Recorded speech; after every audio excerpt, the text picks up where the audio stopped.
Ada oknum yang kemudian bermain dengan ini, bermain mata dengan Yusuf Mansur, lalu kemudian bermain-main dengan kasus ini, teman-teman. Makanya sekali lagi saya katakan, saya mendukung langkah dan tindak Pak Zaini Mustafa untuk melaporkan pengadilan ini ke Badan Pengawas Pengadilan, teman-teman, agar kemudian diperiksa oknum-oknum ini, bersihkan negeri ini dari orang-orang seperti ini yang bermain kotor di belakang layar, teman-teman, bermain-main dengan hukum gitu. Saya pikir langkah terakhir dari kita ini masyarakat biasa adalah hukum, teman-teman. Tapi kalau hukum sudah diperjualbelikan seperti ini, kepada siapa lagi kita mau mengadu, teman-teman? Pada siapa lagi?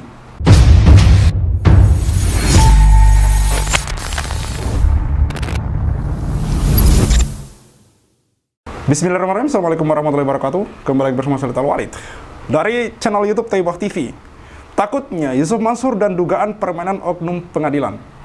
Jadi begini, saudaraku, sahabatku, seperti yang sudah saya bahas beberapa waktu sebelumnya, di video-video sebelumnya, atau di konten-konten sebelumnya, mengenai kasus Pak Zaini ini, yang mana beliau itu tidak kunjung mendapatkan relas pemberitahuan mengenai keputusan kasasi, teman-teman. Dan dalam wawancara dengan Pak Darso Arif, ini makin membuat saya menduga keras bahwa memang ada permainan di tingkat pengadilan ini, teman-teman. Kemungkinan besar mungkin ini diduga kuat hakimnya ini sudah bermain mata dengan Yusuf Mansur. Sudah bermain mata. Tentu teman-teman paham maksud saya gitu. Mungkin sudah disuap atau bagaimana gitu. Karena ada banyak keanehan dan kejanggalan, teman-teman. Nanti silakan teman-teman simak sendiri wawancara Pak Darso Arif dengan Pak Zaini ini, di mana di situ Pak Zaini mengatakan bahwa kok bisa surat itu tidak sampai ke tangan Pak Zaini? Alasannya katanya alamat Pak Zaini itu tidak ditemukan gitu. Aneh. Padahal Pak Zaini ini tinggal di sebuah perumahan yang kemudian klasternya terkenal. Pak Zaini juga sudah puluhan tahun tinggal di situ. Security-nya juga kenal Pak Zaini. Kok bisa alasan mereka relas pemberitahuan mengenai kasasi ini tidak sampai ke tangan Pak Zaini Mustafa itu karena alamat Pak Zaini? Ini satu keanehan. Apakah Yusuf Mansur bermain di belakang dengan oknum-oknum pengadilan ini, teman-teman? Ini hanya Yusuf Mansur, oknum pengadilan, dan Allah yang tahu tentunya, teman. Yang jelas, beberapa waktu lalu juga viral sebuah kasus oknum-oknum di pengadilan. Oknum-oknum pengadil ini juga ditangkap dan disita asetnya sampai tembus triliunan, teman-teman. Karena mereka ini juga oknum-oknum yang kemudian menggunakan hukum untuk kepentingan mereka sendiri, memperjualbelikan hukum di negeri ini, teman-teman. Jadi bukan rahasia umum lagi, dan semua orang sudah tahu bahwa di negeri Wakanda, di negeri Konoha itu, yang namanya hukum itu mudah diperjualbelikan, teman-teman. Ada banyak oknum-oknum, bukan sedikit. Kita bilangnya oknum, tapi oknumnya mungkin bisa saja lebih banyak daripada orang yang jujur gitu. Orang yang bermain itu bisa saja lebih banyak gitu. Jadi oknum di sini bukan sedikit, banyak, teman-teman. Bisa jadi diduga kuat salah satunya adalah yang menangani kasus Yusuf Mansur ini, teman-teman. Mari kita simak wawancara Pak Zaini Mustafa dengan Pak Darso Arif Bakuama. Hari ini hari Jumat tanggal 22 November 2024. Saya dengan Pak Zaini Mustafa di suatu tempat dekat dengan Pengadilan Negeri Jakarta Selatan.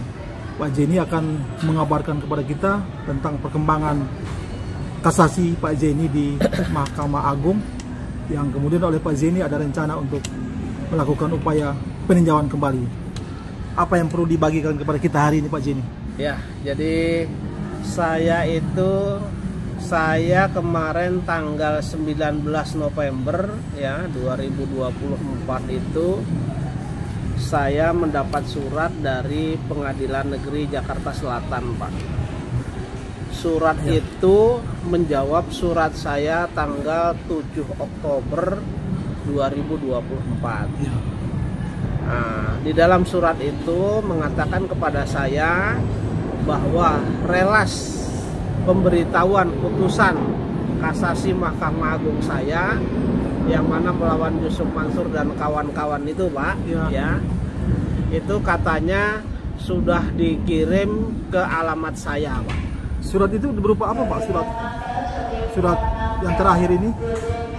Surat terakhir ini menjawab surat saya. Enggak, maksudnya suratnya dikirim surat fisik atau Kalau elektronik? ini tidak dikirim secara fisik, tetapi di email, Pak. Oh, isi Ke email saya. Ya. lanjut, Pak. Lanjut, Pak. Ya, mereka mengatakan bahwa surat pemberitahuan putusan itu sudah dikirim katanya tanggal 2 Oktober 2024. Oktober ya, Pak. Ya. Sebulan yang lalu ya. Nah, namun itu kan tidak sampai ke rumah saya. Iya. Keterangan dari pengadilan katanya kurir tidak alamat saya itu tidak dikenal orang gitu, Pak. Nah, ini kan hal yang mustahil, Pak. Iya, kenapa? Satu, kenapa hal yang mustahil? Satu, di perumahan di alamat saya itu security 24 jam, Pak. Iya. Kemudian saya di sana sudah 20 tahun. Berarti Artinya tidak ada security yang tidak kenal saya. Iya. Kemudian jangankan security, penduduk setempat pun sudah mengenal saya. Iya. Ya kan? Kalau itu mengatakan bahwa alamat saya tidak dikenal, itu hal yang mustahil dan ini lagu lama, Pak. Iya. Email itu berarti menjawab surat Pak Zeni dong? Ya, kalau email itu menjawab surat saya karena saya awak media sudah bertanya kepada saya bahwa itu sudah putus, kok saya belum mendapat pemberitahuan ya, relas pemberitahuan putusan, sehingga saya bersurat itu 2 kali, Pak. Iya. Yang pertama tanggal 7 Oktober 2024, yang kedua 18 Oktober 2024. Iya. Nah, yang dijawab ini surat saya yang tanggal 7, Pak. Iya, iya. Ya. Ini kan aneh. Iya, iya. Nah, lalu karena katanya alamatnya tidak dikenal, lalu diumumkan lewat Wali Kota Jakarta Selatan. Maksudnya diumumkan di kantor wali kota gitu? Diumumkan di kantor wali kota. Kalau diumumkan di kantor wali kota, siapa yang mau baca, Pak? Begitu Iya, kan? iya. Siapa yang mau dengar? Siapa yang mau dengar kan? Iya. Nah, aneh kalau surat relas pemberitahuan itu katanya alamat saya tidak dikenal. Nah, surat dari Mahkamah Agung nyampe karena saya juga menyurati Mahkamah Agung berkaitan dengan putusan ini, kan aneh ya. Iya. Gitu. Nah, kemudian karena tanggal 19 kemarin saya sudah mendapat surat melalui email menjawab surat saya, maka saya hari ini itu ke Pengadilan Negeri Jakarta Selatan Ya. untuk mengajukan permohonan. Tapi ternyata sudah jadi, Pak. Oh. Ya, putusannya itu sudah jadi. Hari ini saya terima nih, Pak. Iya. Ya. Hari ini sudah saya terima. Lalu mereka mengatakan, Pak, untuk surat permohonannya nggak usah dimasukkan lagi karena sudah jadi begitu. Namun pelajaran hal-hal seperti ini tuh sebenarnya bukan 1-2 kali, Pak. Iya. Nah, ketika belum ada surat tercatat itu sering itu dilakukan oleh oknum-oknum yang berniat jahat. Mereka mengirim seolah-olah tidak Sampai alamatnya tidak dikenal, lalu dititipkan ke kelurahan. Nah, kelurahan itu biasa tidak menyampaikan, Ya. sehingga tenggang batas waktunya itu habis. sehingga perkaranya kan inkrah, Pak. Dalam kasus Pak Zeni ini ada indikasi ke sana, Pak? Sepertinya seperti itu. Ya. Jadi akan dibuat bahwa relas itu sah tapi tidak sampai kepada saya. Ya. Harapannya ketika itu nanti 6 bulan kemudian saya tidak bisa mengajukan PK berkaitan dengan Ya, ini memang aneh ya. Ini memang aneh, teman-teman. Jadi Pak Zaini Mustafa ini seperti yang sudah saya kasih tahu sebelumnya, bahwa dia juga ini pengacara yang sering beracara, teman-teman. Dan alamat yang ditempati Pak Zaini Mustafa sekarang sudah puluhan tahun ditempati. Dan Pak Zaini Mustafa sering bertukar atau bersurat ke pihak-pihak seperti misalkan Jaksa Agung, Mahkamah Agung, dan lain sebagainya. Kok tiba-tiba ketika kasus yang bersentuhan dengan Yusuf Mansur ini, kemudian kasus ini naik ke tingkat kasasi, lalu kemudian mereka beralasan bahwa surat yang dikirim itu sejak 2 Oktober itu tidak sampai ke alamat Pak Zaini Mustafa. Ini sebuah keanehan.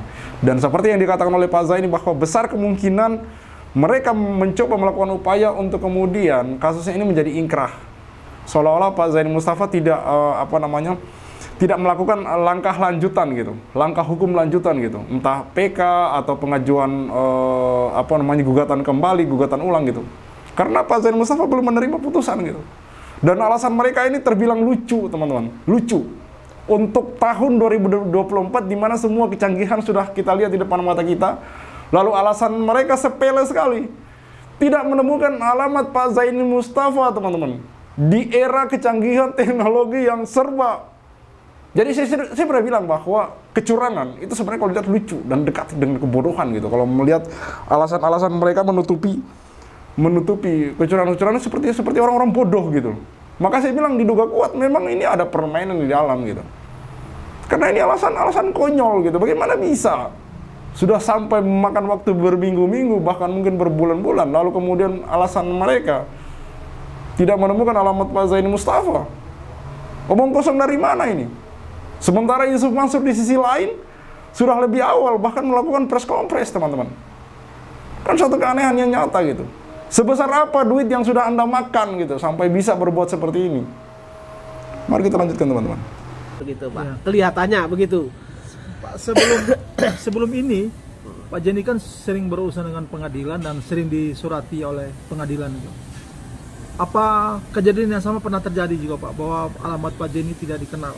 Tidak pernah, Pak. Baru kali ini? Iya, jadi saya perkara saya melawan Yusuf Mansur dan kawan-kawan ini, baik itu putusan pengadilan tinggi ya, itu juga lama, Pak. Ya. Itu tidak sampai kepada saya, bahkan saya juga sampai bersurat 2 atau 3 kali saya bersurat, baru relas pemberitahuan diberitahukan juga. Ya. Nah, yang kemudian yang kasasi Mahkamah Agung ini juga begitu kan. Ya. Mereka katanya mengirimkan tapi alamat saya tidak dikenal, lalu diulang lagi untuk yang kedua tapi diumumkan melalui Wali Kota Jakarta Selatan begitu. Untung saya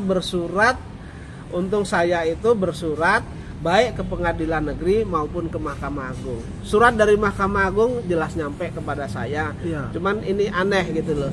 Tapi ya inilah menurut hemat saya ada oknum yang menginginkan bahwa saya itu telat untuk mengajukan PK begitu. Kejadiannya sama, artinya di pengadilan banding juga Pak Jeni terlambat mendapatkan keputusan. Pengadilan Mahkamah Agung juga sama. Setelah disurati berkali-kali. Ini untung kemarin suratnya itu datang tanggal 19, di email itu tanggal 19. Saya sebenarnya sudah membuat surat untuk melaporkan pengadilan negeri ini ke Badan Pengawasan Mahkamah Agung. Pak, sebelum ke rencana melaporkan, tadi Pak Jeni mengatakan ada oknum yang sengaja membuat situasi ini menjadi seperti ini sehingga Pak Jeni itu terlambat menanggapi. Oknum di bagian mana atau lembaga mana yang sengaja melakukan ini, Pak Jeni, menurut Pak Jeni? Kalau itunya yang jelas kan pengadilan ini, di pengadilan ini kan ada ketua pengadilan, ya. Kemudian ada di bawahnya, kemudian ada jurusita dan lain sebagainya. Ya. Saya tidak bisa mengatakan yang mana yang melakukan itu. Maka oleh karena itu akan saya uji ya berkaitan dengan keterlambatan ini, kemudian bukti-bukti yang ada sama saya itu tetap akan saya laporkan kepada Badan Pengawasan Mahkamah Agung dan Komisi Yudisial. Siapa yang Pak Jeni laporkan? Tentu yang saya laporkan pengadilannya, Pak. Nah, masalah pengadilan nanti itu memanggil ketua pengadilan dan seterusnya itu urusan mereka. Ini terkait Yusuf Mansur perkara ini kan, Pak. Kita kan tahu Yusuf Mansur kan punya koneksi yang kuat dengan berbagai macam pihak.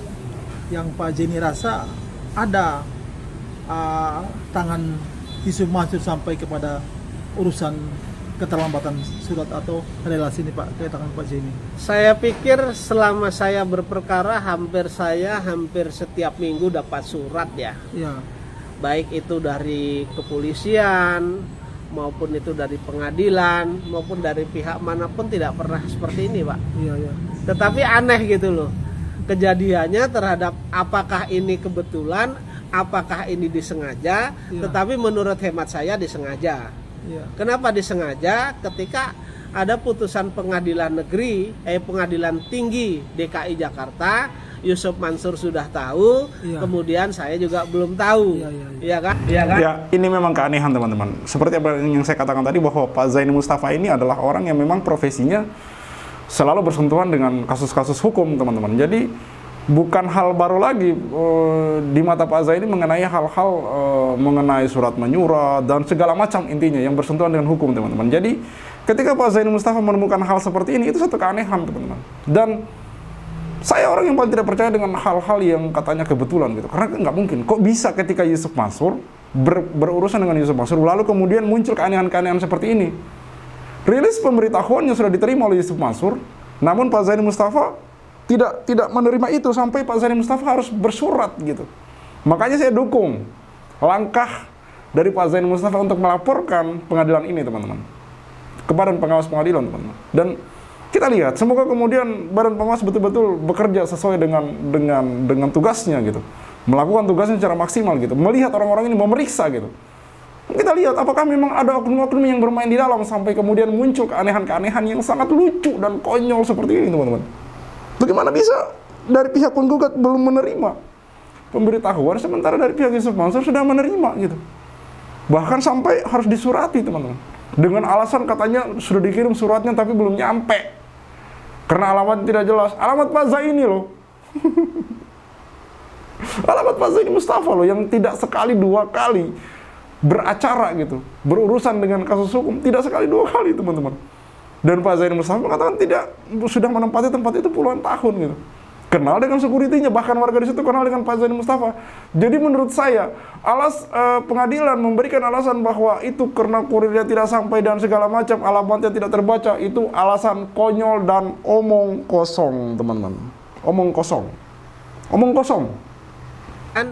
Kemudian saya surati beberapa kali bersurat, baru relas diberitahukan, lalu saya baru mengambil putusan, kan begitu? Iya kan? Ya.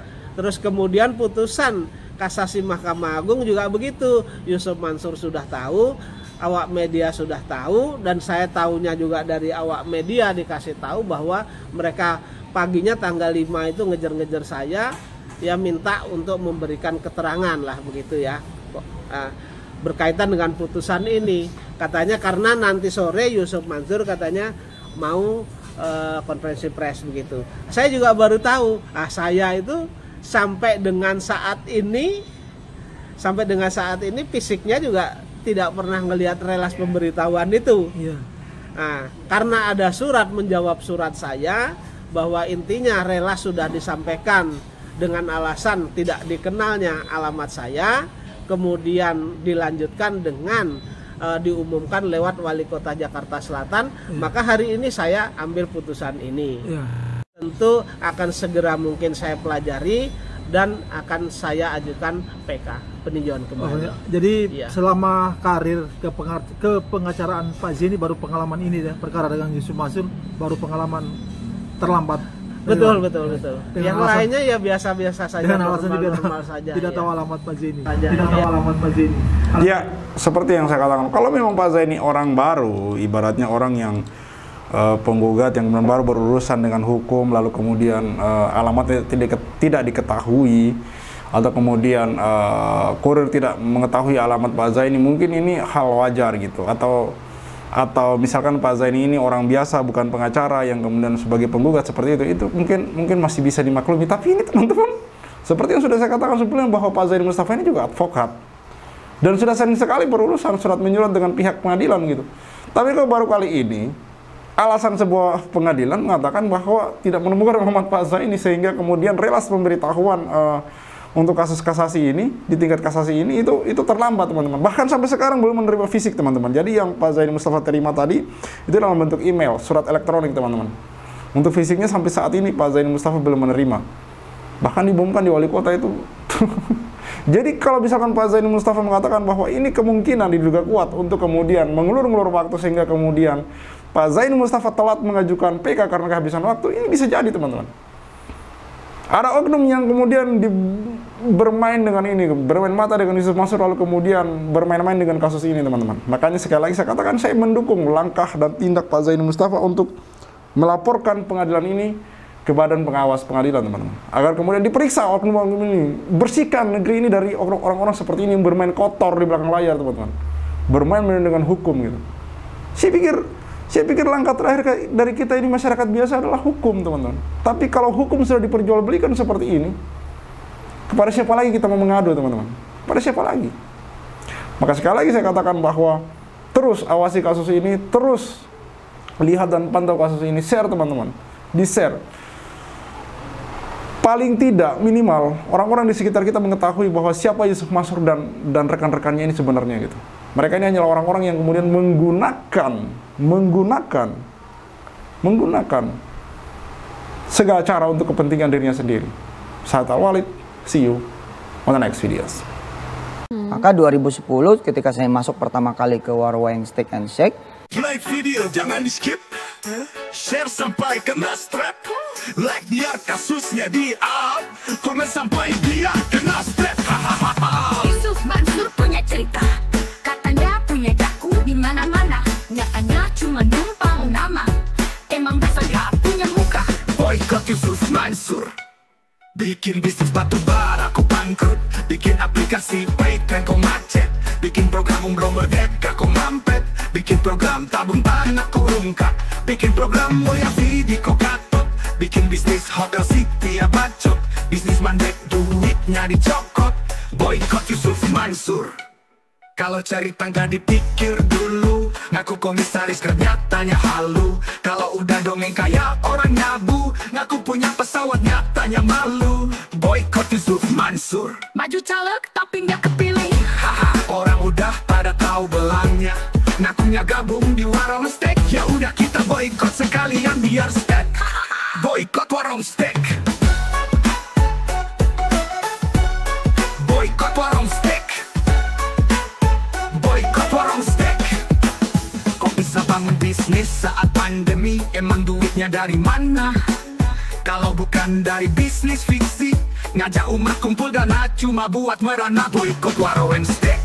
Johnny kok cuma diam kayak bot? Apa sih ujuk bikin lu takut? Takut kebongkar, takut kecokot. Bikin bisnis batu bara kau bangkrut, bikin aplikasi Paytran kau macet, bikin program umroh merdeka kau mampet, bikin program tabung tanah kau rungkat, bikin program moya video kau gatot, bikin bisnis hotel city ya bacot, semua baik duitnya dicokot. Boykot warung steak. Kalau cerita nggak dipikir dulu, ngaku komisaris Grab nyatanya halu. Kalau udah dongeng kayak orang nyabu, ngaku punya pesawat nyatanya malu. Baju caleg tapi nggak kepilih, haha. Orang udah pada tahu belangnya, ngakunya gabung di warung steak. Ya udah kita boykot sekalian biar steak. Boykot warung steak. Sorry kok cuma diam kayak bot? Apa sih ujuk bikin lu takut? Takut kebongkar, takut kecokot. Bikin bisnis batu bara kau bangkrut, bikin aplikasi Paytran kau macet, bikin program umroh merdeka kau mampet, bikin program tabung tanah kau rungkat, bikin program moya video kau gatot, bikin bisnis hotel city ya bacot, semua baik duitnya dicokot. Boykot warung steak. Kalau cerita nggak dipikir dulu, ngaku komisaris Grab nyatanya halu. Kalau udah dongeng kayak orang nyabu, ngaku punya pesawat nyatanya malu. Maju caleg tapi nggak kepilih, haha. Orang udah pada tahu belangnya, ngakunya gabung di warung steak. Ya udah kita boykot sekalian biar steak. Boykot warung steak. Stop mampir di sana, stop masuk ke sana, stop makan di sana, stop bikin si ujuk kaya. Boykot warung steak. Bikin Yusuf Mansur ketar-ketir, biar dia mikir, biar dia sadar tanggung jawabnya Mansur. Kami sudah hilang sabar, umat sudah marah besar, sampai mana kau kabur? Akan terus kami kejar walau sampai lubang kubur. Boykot warung steak. Boykot warung steak. Boykot warung steak. Play video jangan di skip, share sampai kena strap, like biar kasusnya di up, komen sampai dia kena step. Hahaha.